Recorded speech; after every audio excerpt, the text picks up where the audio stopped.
Hey everyone, welcome back to the Weekly Riff. This is episode 4, and in this episode I'd like to... Oh, hi kitty. In this episode I'd like to talk a little bit about chorus development. Now let's go back to basics for a second and answer the question, what is a chorus? Well, a chorus is typically the refrain of the song. You'll usually hear it between 2 and 5 times over the course of a song. It's considered to be the rock, maybe that the rest of the song is built on, potentially the most recognizable part of a song. And just like the bass is considered to be the foundation of a band, the chorus is considered to be the foundation of a song. Oh no. Say hi. Hi. Okay, bye. So this episode is going to focus on how to keep a feeling of forward momentum going through choruses, and even though they're generally the same part repeated over and over again, what little things can we add to them to make them feel, first of all, like each chorus is a different chorus, and second of all, to continue adding energy to a song and make it feel like there's a progression within the song. Now, quick disclaimer, this is not the be-all and end-all. There is no one correct way to write a song, so please don't take anything that I say as being the only way to do things.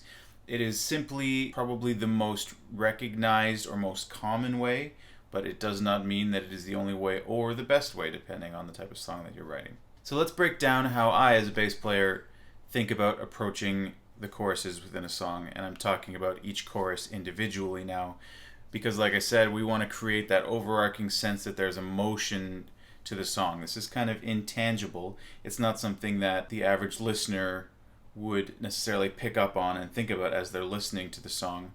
But we as sidemen or musicians should be thinking at least somewhat in this kind of a way in order to make sure that the message that we're trying to convey within the song comes across properly.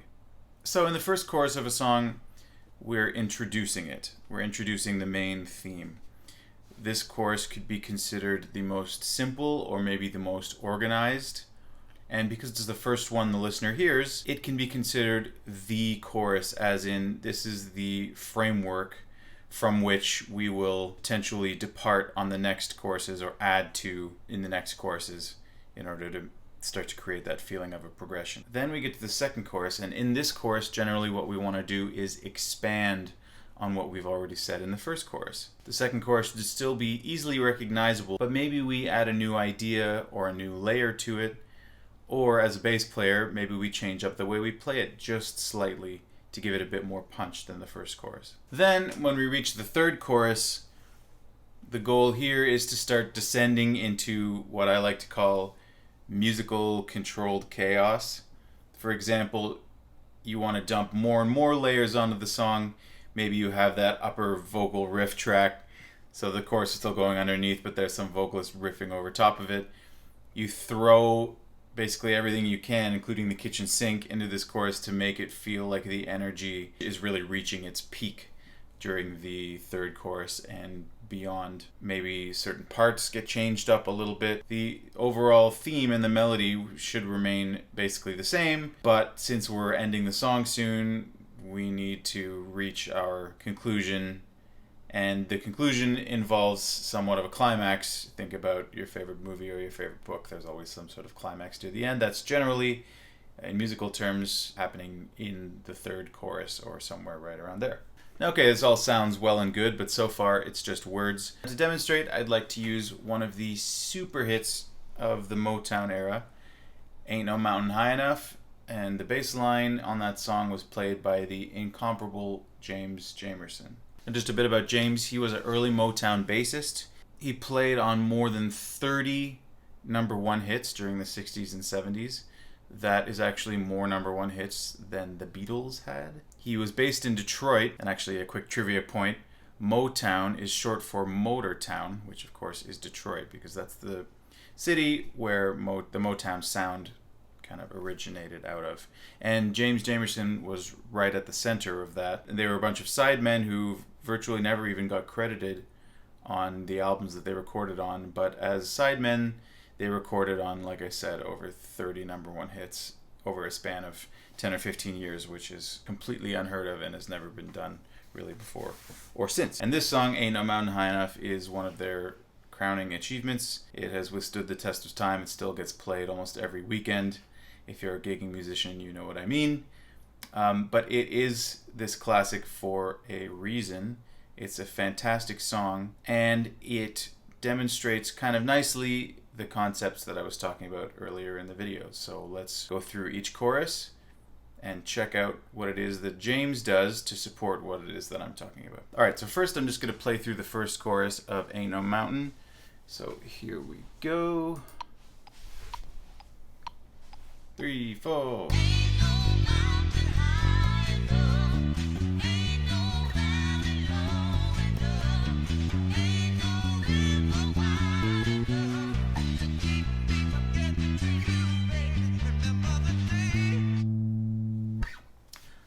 Nice. Now, the first thing I noticed when I was playing through this is that when a chord changes, James is either landing right on that chord change, i.e. right on the downbeat of the bar where the chord changes, or he's pushing it in kind of the Motown style, but he's pushing it with the vocal. In bar 3 of the chorus, for example, the G, he's landing right on the beat with it, so he's going from the B minor. The G lands right on the beat. The B minor lands right on the beat. In bar 6, the F sharp minor to the B minor, that is pushed, but it's pushed right with the vocal. Wide enough. So you get that nice push, but while the line is great, it's not really groundbreaking stuff. It's kind of setting the tone, and really I agree. The first chorus should never be the most impressive chorus. You've got to start somewhere, and that somewhere should be a little more simple so that then you can expand on it as we go through the song. Also, you'll notice, and this is a thing that bass players can lose sleep over, you'll notice that the octaves that James uses in the first chorus are on the higher side. He lands on the downbeat of new chords almost exclusively on the top 2 strings and a little bit of a higher register. So after basically the first bar of the chorus, in which he starts on the G and then goes to the E down here, F sharp minor here, then basically after that, every single downbeat is up higher. We have a B minor here, the next G is here, E minor here, F sharp, B, G to the E, F sharp minor, B all the way up here, and then E to the G. So he's really bouncing around a lot on the upper part of the neck for this first chorus. Now, contrary to most treble instruments, on bass, the lower you go, the more impactful the sound is. I know for guitar and for most classical instruments, the higher registers are the ones where you really get that attack or that power. But on a bass, of course, because we are at the bottom end, the lower we can go, the more impact that we get out of those notes. The higher we go, the weaker or more melodic it may sound, but you don't necessarily get that same punch. So whether or not this is an actual conscious decision by James or any producer that was working on this with him, the decision to play the first chorus in the slightly higher part of the bass does have an effect on how it presents itself to the listener. It is calm and stable, and we're not really going that crazy yet. We're well inside the box here. So let's move on to chorus 2 and see how we can then develop that theme. 1, 2, 3, and...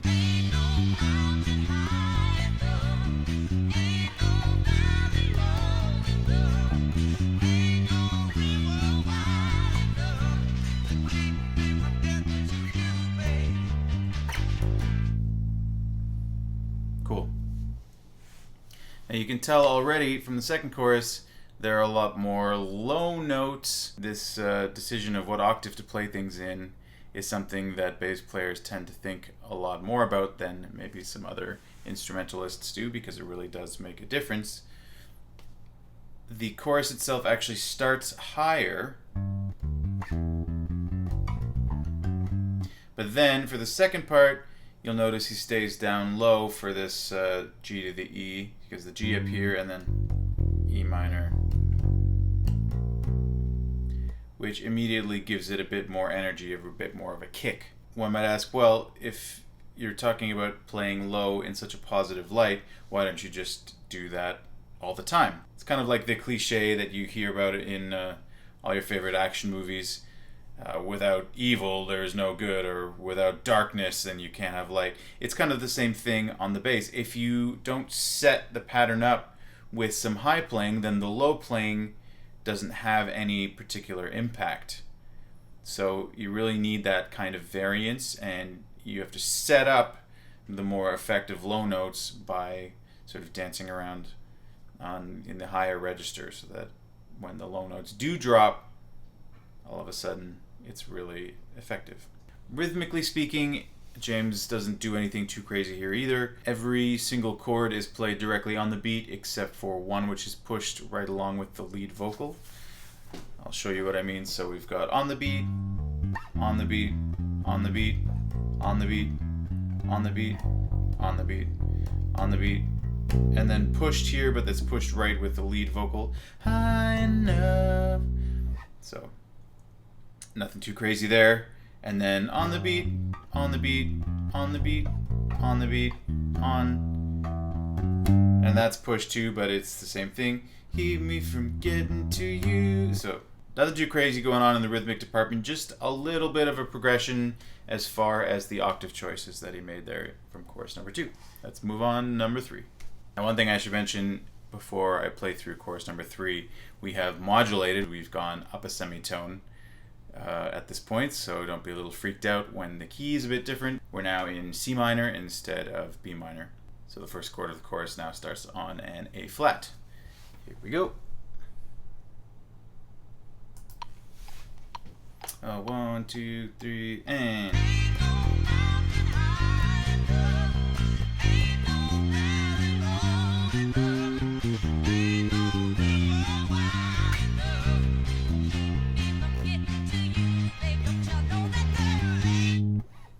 Cool.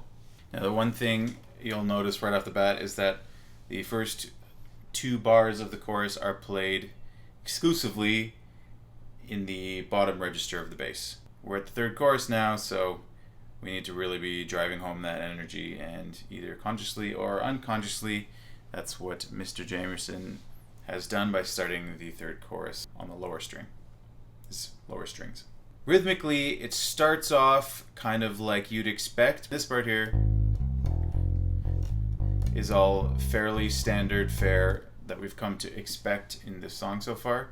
But then in bar 3, he throws this little passage in,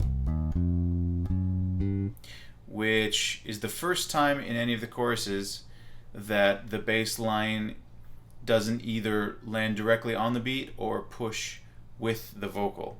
So this stands out. The F at the end is pushed, and it is not pushed at the same time that the vocal is pushing it. So the bass line and the vocal, ain't no valley. So we've got ain't no valley, and that push of the chord change, while not staying true to the same rhythm as the melody, serves to push this chorus forward into that downward spiral of musical chaos that I was talking about a little bit. It's subtle, but in playing that push, James is really saying, all right, we're in the third chorus now. If we're going to say something, we better say it. And if we're going to excite the listeners, now's the time to do it. There is a fourth chorus, and it happens right after the third chorus, so you could technically call the third chorus a double chorus, or in Benny the Bassman terms, I usually like to call it a super chorus. Now in this last super chorus, James Jamerson does something that I think is so cool. He either consciously or unconsciously knows that the song is coming to a close, so he's got to basically give it all he's got as far as pushing the envelope, giving it that energy, and adding an extra layer to the final chorus of the song. And the way he does this is by actually delaying one of the perceived chord changes for an entire extra beat. I'll play through the fourth chorus now, and you can hear what I mean. Here we go. 1, 2, 3, and...